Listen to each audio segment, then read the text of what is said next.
Сәлеметсіңдер ме балалар? Бүгінгі сабақта біз тура және ауыспалы мағыналы сөздерді өтеміз. Сабағымызды бастамас бұрын мына суретке зер салайық. Балақай, мына суретте не бейнеленген? Жылдың қай мезгілі бейнеленген? Я, дұрыс. Бұл жаз мезгілі, я? Ендеше қазіргі біздің оқитын мәтініміз де осы тақырыпқа қатысты болмақ. Тақырыбымыз уақыт есебі деп аталады. Ендеше мұқият зер салып тыңда. Бір сабақта мұғалім, міне, қазір көктем, күн ұзарып, түн қысқарып келеді. Енді бір айдан соң, яғни жаз кезінде күн бір сағатқа ұзарады дейді. Бір ай өтеді. Сабақта жыл мезгілдері туралы әңгіме болады. Мұғалім осы сыныпта оқитын Қожа Насырды тақтаға шақырып, ал Қожа Насыр, сен айтшы, бір тәулікте қанша сағат бар деп сұрайды. Басқа мезгілдерде 24 сағат, ал жаз кезінде 25 сағат бар депті. Балақай, бұл жерде Қожа Насырдың жауабы дұрыс болды деп ойлайсың ба? Я, балалар, бір тәулікте 24 сағат бар. Яғни бұл қай мезгілде болса да уақыт өзгермейді.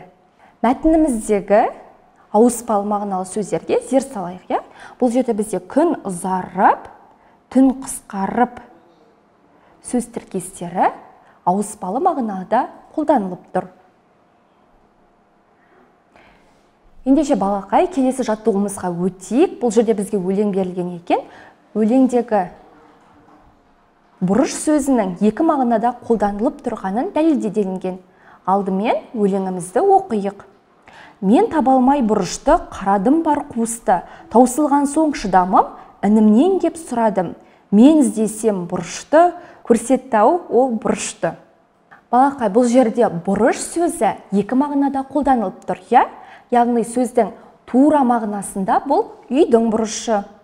Ал сөздің ауыспалы мағынасында бұл тамаққа қосатын бұрыш ретінде қарастырылып тұр. Я, өлеңдегі бала бұл тамаққа қосатын бұрышты іздестірген болатын, ал інісі оған үйдің бұрышын көрсетті. Ендеше балақай, өткен сабақты еске түсіріп, мына ережені қайталайық. Сөздер өзінің негізгі мағынасынан басқа да мағынада қолданылады, я? Мысалы, аяғы сөзін алайық. Бұл дене мүшесі ретінде сөздің тура мағынасында қолданылады, яғни адамның аяғы, жануарлардың аяғы, я? Бұл сөздің тура мағынасы. Ал ауыспалы мағынада жұмыстың аяғы, я? Бұл жұмыстың аяғы дегеніміз жұмыстың соңына таяп қалды деген мағынада қолданылып тұр. Ендеше балалар, бүгінгі сабағымыз аяқталды. Бүгін сендер сөздердің тура және ауыспалы мағыналарына қатысты жаттығуларды орындадыңдар. Ендеше назар салып тыңдағандарыңа рахмет. Сау болыңдар.